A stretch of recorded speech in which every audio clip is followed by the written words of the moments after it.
King clearance का राज्य संकट में था। 1 महीने के भीतर 5 लोग मारे गए और राजा जवाब पाने के लिए बेताब था। सबसे पहले सर एडवर्ड, एक वफादार शूरवीर, को एक भोज में जहर देकर मार दिया गया। उन्हें जहर मिली हुई जूस का 1 कप दिया गया था और वह राजा और उसके मेहमानों के सामने मर गए। उनके शरीर के पास एक छोटा पत्थर मिला जिस पर एक अजीब निशान उकेरा हुआ था। 20 दिन बाद लेडी इसाबेला को उनके शयन कक्ष में गला दबाकर मार दिया गया।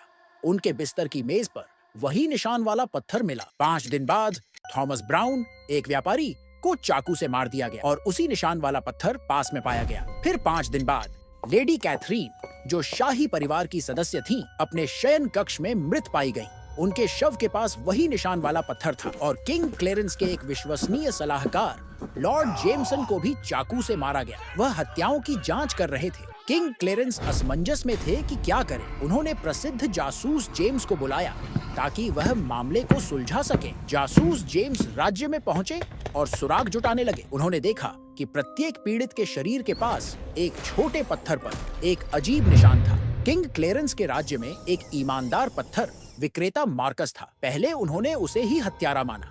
जासूस जेम्स ने पत्थर की सामग्री का परीक्षण किया और पाया कि वे एक खास जगह से आए हैं। उन्होंने एक खदान के पीछे एक छिपी हुई गुफा की खोज की जहां उन्होंने वही निशान वाले पत्थर पाए। जैसे जैसे जासूस जेम्स गहराई में गए, उन्होंने पता लगाया कि व्हिस्कर्स, जो क्लेरेंस के राज्य में एक व्यापारी के रूप में रह रहा था, न केवल एक व्यापारी था बल्कि हत्या का एक मास्टरमाइंड था। व्हिस्कर्स की एक खास आदत थी कि वह हर अपराध स्थल पर एक पत्थर छोड़ देता था जिससे जासूस जेम्स उसे सीधे मार्कस तक ले जाए। व्हिस्कर्स पत्थरों का उपयोग मार्कस को फंसाने और अपने निशान मिटाने के लिए कर रहा था। जेम्स ने समझ लिया कि ईमानदार पत्थर विक्रेता मार्कस हत्यारा नहीं था।